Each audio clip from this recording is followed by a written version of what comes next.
De acordo com Annabeth, que já tinha visto o espetáculo antes, as explosões seriam tão bem sequenciadas que pareceriam quadros de animação no céu.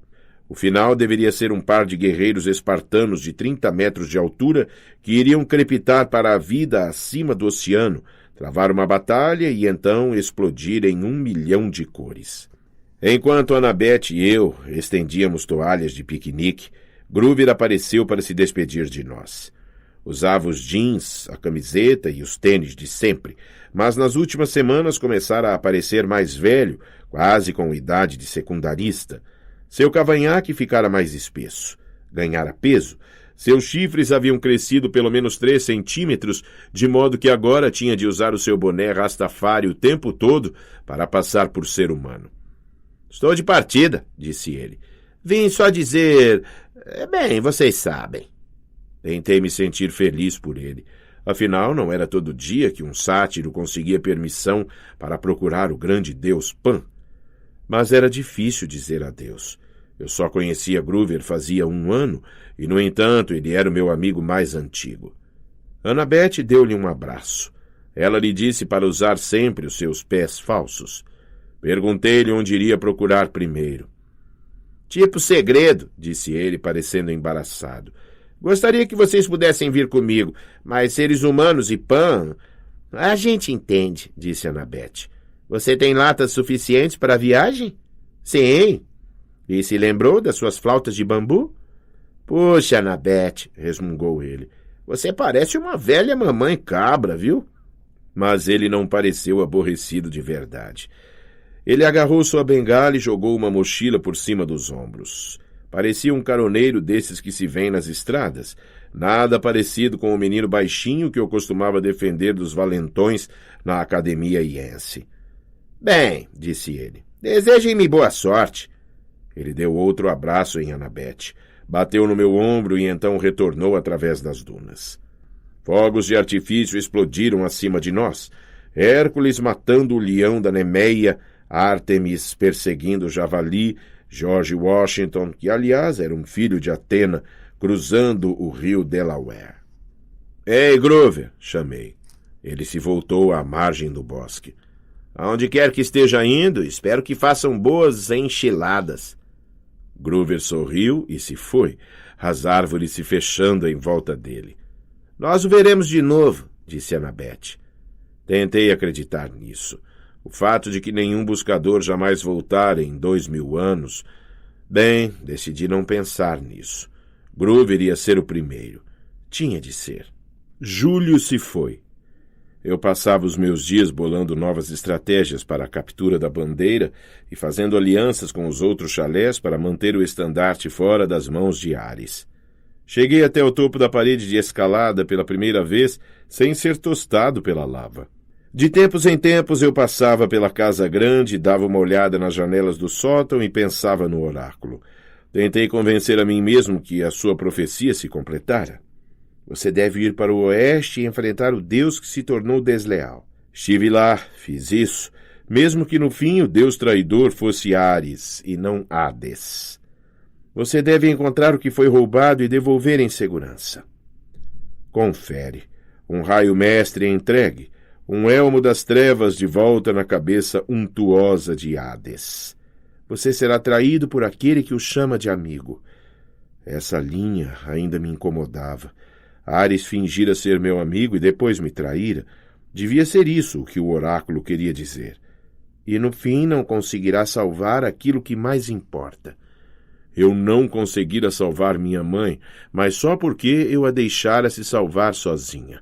E sabia que era a coisa certa a fazer. Então, por que ainda estava incomodado? A última noite da sessão de verão chegou depressa demais. Os campistas fizeram uma última refeição juntos. Queimamos parte do nosso jantar para os deuses. Junto à fogueira, os conselheiros mais velhos entregaram as contas de fim de verão. Ganhei o meu próprio colar de couro e, quando vi a conta pelo meu primeiro verão, fiquei contente porque a luz da fogueira encobriu o vermelho na minha cara. O desenho era preto como piche, com um tridente verde-mar cintilando no centro. A escolha foi unânime, anunciou Luke. Esta conta comemora o primeiro filho do deus do mar neste acampamento e a missão que ele assumiu para a parte mais escura do mundo inferior para impedir uma guerra. O acampamento inteiro se pôs de pé e aplaudiu. Mesmo o chalé de Ares se sentiu na obrigação de levantar. O chalé de Atenas empurrou Anabete para a frente para que ela pudesse compartilhar os aplausos. Acho que nunca na vida me senti ao mesmo tempo tão feliz ou tão triste como naquele momento. Finalmente encontrar uma família, gente que se preocupava comigo e achava que eu tinha feito alguma coisa de modo certo. E pela manhã a maior parte deles ficaria fora o resto do ano. Na manhã seguinte encontrei uma carta padronizada na minha mesa de cabeceira. Soube que devia ter sido preenchida por Dionísio, pois ele insistia teimosamente em errar o meu nome. Caro Peter Johnson, se você pretende permanecer no acampamento meio-sangue o ano inteiro, precisa informar a Casa Grande até o meio-dia de hoje. Caso não anuncie suas intenções, presumiremos que você vagou o seu chalé ou morreu de uma morte horrível. Harpias da limpeza começarão o seu trabalho ao pôr do sol. Elas estão autorizadas a comer qualquer campista não registrado. Todos os artigos pessoais deixados para trás serão incinerados no poço de lava. Tenha um bom dia. Senhor D. Dionísio, diretor do acampamento, Conselho Olimpiano, número 12. Essa é mais uma questão do transtorno do déficit de atenção. Os prazos simplesmente não existem para mim até que não tenha mais jeito. O verão acabara e eu ainda não havia respondido para minha mãe, nem para o acampamento, se iria ficar. Agora tinha apenas algumas horas para decidir. A decisão tinha tudo para ser fácil. Quer dizer, 9 meses treinando para herói ou 9 meses sentado numa sala de aula? Fala sério. Mas havia minha mãe para considerar. Pela primeira vez eu tinha oportunidade de morar com ela por um ano inteiro, sem Gabe. Tinha a chance de estar em casa e perambular pela cidade nas horas livres. Lembrei-me do que Anabete dissera tanto tempo atrás sobre a nossa missão. O mundo real é onde os monstros estão. É onde a gente aprende se serve para alguma coisa ou não. Pensei no destino de Thalia, filha de Zeus. Fiquei pensando quantos monstros me atacariam se eu deixasse a colina meio-sangue. Se eu ficasse em um só lugar durante todo um ano escolar, sem Kiron e meus amigos em volta para me ajudar, será que minha mãe e eu sobreviveríamos até o próximo verão? E isso presumindo que os testes de ortografia e os ensaios de 5 parágrafos não me matassem. Decidi ir até a arena e praticar um pouco de esgrima. Talvez isso me clareasse a cabeça. A área do acampamento estava deserta na maior parte, tremeluzindo no calor de agosto. Todos os campistas estavam nos seus chalés fazendo as malas ou correndo de um lado para outro com vassouras e esfregões, preparando-se para a inspeção final. Argos estava ajudando algumas filhas de Afrodite a carregar suas malas e estojos de maquiagem Gucci para o outro lado da colina, onde o ônibus do acampamento estaria esperando para levá-las ao aeroporto. Não pense em partir ainda, disse para mim mesmo. Apenas treine. Cheguei à arena dos espadachins e descobri que Luke tivera a mesma ideia. Sua sacola estava jogada na beirada da arena. Ele estava treinando sozinho, investindo violentamente contra bonecos com uma espada que eu nunca tinha visto antes. Devia ser uma espada toda de aço, pois decepava de um golpe as cabeças dos bonecos e atravessava com estocadas as suas tripas recheadas de palha. Sua camisa laranja de conselheiro pingava de suor. A expressão dele era tão intensa que dava para pensar que sua vida estava realmente em perigo. Eu assisti fascinado, enquanto ele destripava toda a fileira de bonecos, cortando fora os membros e basicamente os reduzindo a uma pilha de palha e armaduras. Eram apenas bonecos, mas ainda assim eu não podia deixar de ficar assombrado com a habilidade de Luke. O cara era um guerreiro incrível. Aquilo me fez pensar novamente como ele podia ter falhado em sua missão. Por fim, ele me viu e interrompeu-se no meio de um golpe. Percy. Desculpe, disse eu embaraçado. Eu só... Tudo bem, disse ele abaixando a espada. Estava só dando uma treinada de último minuto. Aqueles bonecos nunca mais vão incomodar ninguém. Luke encolheu os ombros. Nós fazemos novos todo o verão. Agora que a espada não estava mais rodopiando de um lado para outro, pude ver algo de estranho nela. A lâmina era feita com 2 tipos de metal diferentes. Um fio de bronze, o outro de aço.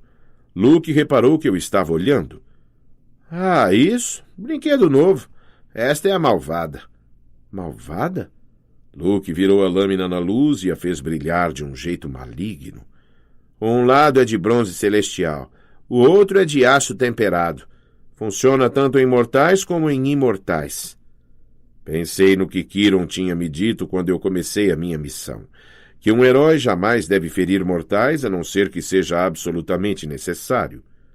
Eu não sabia que eles podiam fazer armas como esta. Eles provavelmente não, concordou Luke. Esta aqui é única. Ele me deu um sorrisinho mínimo e então enfiou a espada na bainha. Escute, eu estava indo procurar por você.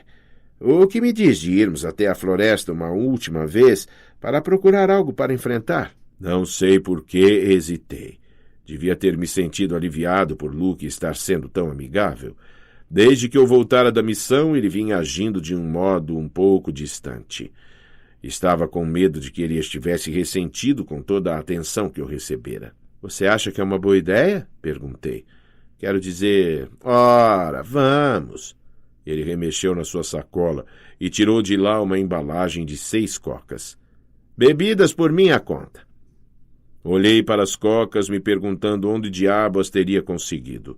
Não havia refrigerantes mortais comuns na loja do acampamento. Não havia como consegui-los a não ser que a gente falasse com um sátiro, talvez. Naturalmente, as taças mágicas do jantar se encheriam com qualquer coisa que a gente quisesse, mas não tinham exatamente o mesmo gosto de uma coca de verdade saída da lata. Açúcar e cafeína. Minha força de vontade desmoronou. Claro, decidi. Por que não? Fomos andando até a floresta e perambulamos sem rumo à procura de algum tipo de monstro para enfrentar, mas estava quente demais. Todos os monstros com um mínimo de bom senso deviam estar fazendo a siesta nas suas cavernas agradáveis e frescas.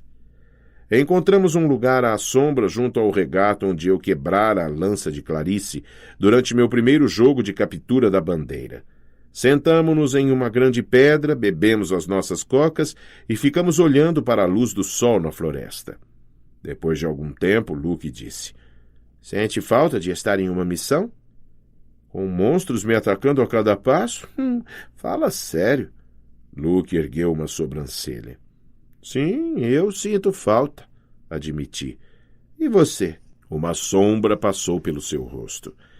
Eu estava acostumado a ouvir as meninas dizerem como Luke era bonito, mas naquele momento ele pareceu cansado, zangado e nem um pouco bonito. Seu cabelo loiro estava cinzento à luz do sol. A cicatriz no rosto parecia mais funda que de costume. Parecia estar vendo um velho. Vivo na colina meio-sangue o ano inteiro, desde que tinha 14 anos, contou-me. Desde que Thalia... Bem, você sabe... Treinei. Nunca cheguei a ser um adolescente normal, lá fora, no mundo real. Então eles me jogaram numa missão, e quando voltei, foi tipo, certo, o passeio acabou, passe bem. Ele amarrotou a sua coca e a atirou no regato, o que realmente me chocou. Uma das primeiras coisas que a gente aprende no acampamento meio-sangue é não jogue lixo no chão. Você será repreendido pelas ninfas e náiades. Elas ajustarão as contas. Você cai na cama uma noite e encontra os lençóis cheios de centopeias e lama. Ah, para o diabo com as coroas de louros, disse Luke. Não vou terminar como aqueles troféus empoeirados no sótão da casa grande. Você está parecendo alguém que vai embora? Luke me deu um sorriso torto. Ah, eu estou indo embora, sem dúvida, Percy. Trouxe você aqui para dizer adeus. Ele estalou os dedos. Um pequeno fogo queimou um buraco no chão aos meus pés. De lá saiu-se arrastando alguma coisa preta e brilhante, mais ou menos do tamanho da minha mão. Um escorpião? Comecei a procurar a minha caneta. Eu não faria isso, advertiu Luke. Escorpiões das profundezas podem pular até 5 metros. Seu ferrão pode perfurar as suas roupas. Você estaria morto em 60 segundos. Luke, o que... Então caiu a ficha. Você será traído por aquele que o chama de amigo. Você, disse eu. Ele se levantou calmamente e sacudiu o pó dos seus jeans. O escorpião não lhe deu atenção. Seus olhos pequenos e brilhantes continuavam fixos em mim, apertando as pinças enquanto se arrastava para cima do meu sapato. Eu vi muita coisa lá fora no mundo, Percy, disse Luke. Você não sentiu a escuridão se acumulando, os monstros ficando mais fortes? Não percebeu como tudo é inútil? Todos os feitos heróicos. Nós não passamos de peões dos deuses. Eles já deviam ter sido derrubados há milhares de anos, mas persistem, graças a nós, meios-sangues. Eu não podia acreditar no que estava acontecendo. Luke, você está falando dos nossos pais, disse eu. Ele riu. E por isso eu preciso amá-los? A sua preciosa civilização ocidental é uma doença, Percy.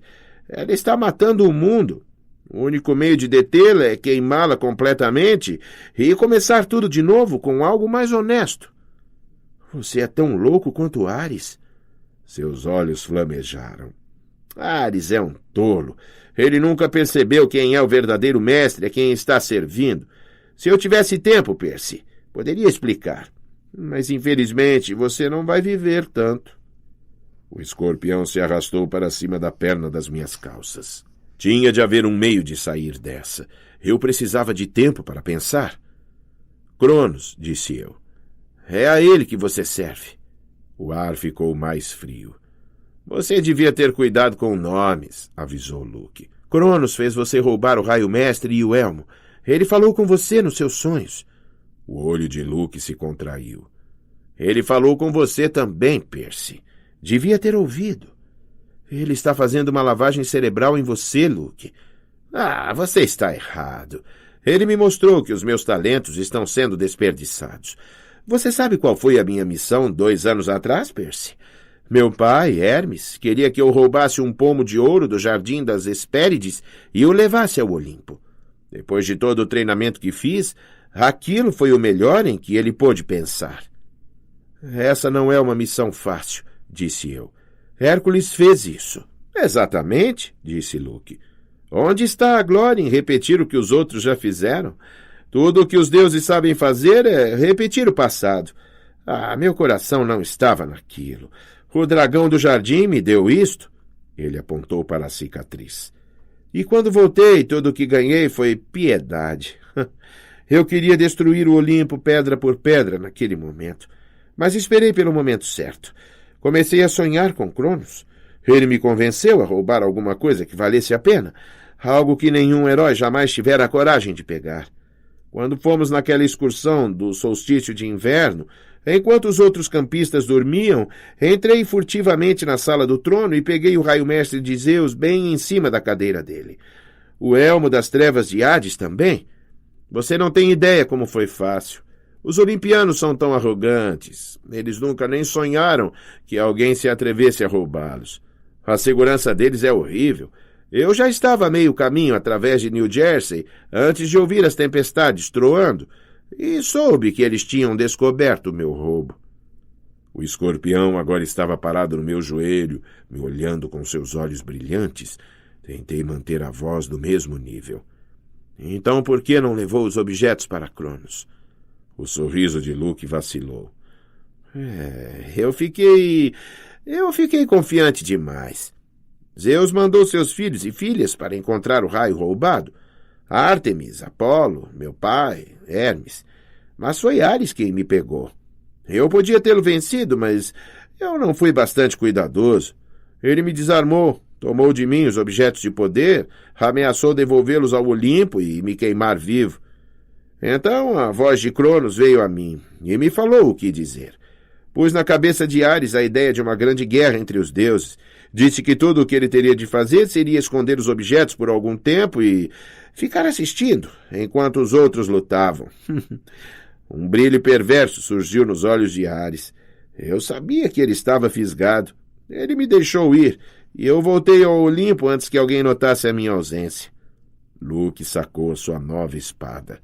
Ele correu o polegar pela parte achatada da lâmina, como se estivesse hipnotizado por sua beleza. Depois, o Senhor dos Titãs, e ele me castigou com pesadelos. Eu jurei não falhar outra vez. De volta ao acampamento meio-sangue, em meus sonhos, me foi dito que um segundo herói chegaria, um que poderia ser enganado para levar o raio e o elmo o resto do caminho, de Ares até o Tártaro. Você convocou o cão infernal aquela noite na floresta. Tínhamos de fazer Quirón pensar que o acampamento não era seguro para você, e assim ele iria dar início à sua missão. Tínhamos de confirmar seus temores de que Hades estava atrás de você. E funcionou. Os tênis voadores estavam amaldiçoados, disse eu. Eles deveriam me arrastar com a mochila para dentro do Tártaro. Pois é, e teriam, se você os estivesse usando. Mas você os deu ao sátiro, o que não era parte do plano. Groover bagunça tudo o que ele toca. Confundiu até a maldição. Luke baixou os olhos para o escorpião que estava agora parado na minha coxa. Você devia ter morrido no Tártaro, Percy. Mas não se preocupe. Vou deixá-lo com o meu pequeno amigo para corrigir as coisas. Thalia deu a vida dela para salvá-lo, disse eu, rangendo os dentes. E é assim que você retribui? Não fale de Thalia, berrou ele. Os deuses a deixaram morrer. Essa é uma das muitas coisas pelas quais eles pagarão. Você está sendo usado, Luke. Você e Ares, os dois. Não dê ouvidos a Cronos. Eu estou sendo usado? A voz de Luke ficou estridente. Olhe para você mesmo. O que o seu pai já fez por você. Cronos se erguerá. Você apenas retardou seus planos. Ele irá lançar os olimpianos no Tártaro e mandará a humanidade de volta para as cavernas. Todos menos os mais fortes. Aqueles que os servem. Chame de volta o seu bicho rastejante, disse eu. Se você é tão forte, lute comigo você mesmo. Luke sorriu. Boa tentativa, Percy. Mas eu não sou Ares. Você não pode me engambelar. Meu senhor está esperando e ele tem muitas missões para mim. Luke. Adeus, Percy. Uma nova idade do ouro está chegando. Você não será parte dela. Ele traçou um arco com a espada e desapareceu numa onda de escuridão. O escorpião deu o bote. Eu o joguei de lado com a mão e destampei a espada. A coisa pulou em cima de mim e eu a cortei ao meio no ar. Estava a ponto de me congratular quando olhei para minha mão. Na palma havia um enorme vergão vermelho que destilava uma secreção amarela e fumegante. A coisa me pegara, afinal. Meus ouvidos latejavam. Minha visão ficou embaçada. A água, pensei. Ela já me curara antes. Cambaleei até o regato e mergulhei a mão, mas nada pareceu acontecer. O veneno era forte demais. Minha visão estava escurecendo. Eu mal conseguia ficar em pé. 60 segundos, Luke me dissera. Eu tinha de voltar ao acampamento. Se desmaiasse aqui, meu corpo seria o jantar de algum monstro. Ninguém jamais saberia o que aconteceu. Minhas pernas pareciam feitas de chumbo. Minha testa queimava. Fui cambaleando até o acampamento e as ninfas despertaram de suas árvores. Socorro! Grasnei. Por favor! 2 delas seguraram os meus braços e me puxaram para a frente. Lembro-me de chegar até a clareira, de um conselheiro gritando por ajuda, de um centauro tocando uma trombeta de concha. Então, tudo escureceu. Acordei com um canudinho na boca. Estava bebendo alguma coisa que tinha gosto de biscoitos de flocos de chocolate líquidos. Néctar. Abri os olhos. Estava reclinado na cama no quarto de doentes da casa grande, a mão direita enfaixada como um pedaço de pau. Argos montava guarda no canto. Annabeth estava sentada ao meu lado, segurando o copo de néctar e enxugando a minha testa com uma toalha. Aqui estamos nós outra vez, disse eu. Seu idiota, disse Annabeth, e foi como eu percebi que ela estava radiante por me ver consciente. Você estava verde e ficando cinzento quando o encontramos. Se não fosse o tratamento de Quirón... Vamos, disse a voz de Quirón. A constituição de Percy merece parte do crédito. Ele estava sentado perto do pé da minha cama em forma humana, e foi por isso que eu não o notara antes. Sua parte inferior estava magicamente compactada na cadeira de rodas e a parte superior usava casaco e gravata. Ele sorriu, mas seu rosto parecia cansado e pálido, como quando passava a noite em claro corrigindo provas de latim. — Como está se sentindo? — perguntou. — Como se as minhas entranhas tivessem sido congeladas e depois assadas no micro-ondas. — Apropriado. Considerando que foi veneno de escorpião das profundezas, agora você tem de me contar, se puder, exatamente o que aconteceu. Entre goles de néctar, contei-lhes a história. O quarto ficou em silêncio por um longo tempo. — Eu não posso acreditar que Luke... A voz de Annabeth vacilou. Sua expressão ficou zangada e triste. — Sim, eu posso acreditar. Que os deuses o amaldiçoem. Ele nunca mais foi o mesmo depois da sua missão. — Isso deve ser relatado ao Olimpo, murmurou Quiron. — Irei imediatamente. — Luke está lá fora agora, disse eu. Preciso ir atrás dele. Quiron sacudiu a cabeça. — Não, Percy. Os deuses nem mesmo falam sobre Cronos, disparei. Zeus declarou o assunto encerrado. — Percy, eu sei que é difícil. Mas você não deve correr atrás de vingança. Você não está preparado. Eu não gostei, mas parte de mim suspeitava que Quiron estava certo. Bastava uma olhada para minha mão e dava para ver que não haveria lutas de espada tão cedo. Quiron, a sua profecia do oráculo era sobre Cronos, não era? Eu estava nela? E Annabeth? Quiron olhou nervosamente para o teto. Percy, não cabe a mim. Você recebeu ordens de não falar comigo sobre isso, não foi? Seus olhos eram solidários, mas tristes. Você será um grande herói, criança. Darei o melhor de mim para prepará-lo. Mas se estou certo quanto ao caminho à sua frente... O trovão ribombou acima, chacoalhando as janelas. Está certo, gritou Quiron. Perfeito. Ele suspirou com frustração. Os deuses têm suas razões, Percy. Saber demais sobre o próprio futuro nunca é uma boa coisa.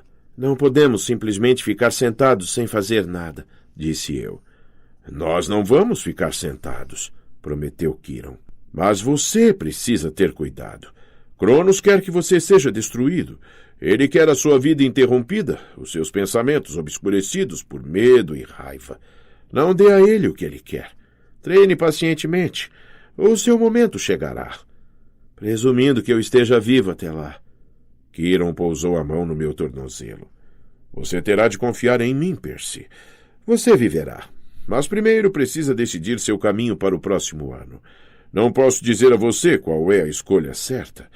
Tive a impressão de que ele tinha uma opinião muito bem definida e estava usando toda a sua força de vontade para não me aconselhar. Mas você precisa decidir se vai ficar no acampamento meio-sangue o ano inteiro ou se vai voltar ao mundo mortal para a 7ª série e ser um campista de verão. Pense nisso. Quando eu voltar do Olimpo, você terá de me contar a sua decisão. Eu quis protestar.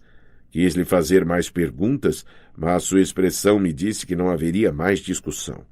Ele já dissera tudo o que podia. — Estarei de volta assim que puder, prometeu Quiron. Argos o protegerá. Ele lançou um olhar para Annabeth. — minha querida, quando estiver pronta, eles estão aqui. — Quem está aqui? Perguntei. Ninguém respondeu. Quiron rodou para fora do quarto. Ouvi o som metálico abafado das rodas da sua cadeira, descendo cautelosamente os degraus da frente, 2 de cada vez. Annabeth estudou o gelo na minha bebida. — O que está errado? Perguntei a ela. — Nada. Ela pôs o copo sobre a mesa. Eu apenas aceitei o seu conselho sobre algo. Você precisa de alguma coisa? — Sim, ajude-me a levantar. Quero ir para fora.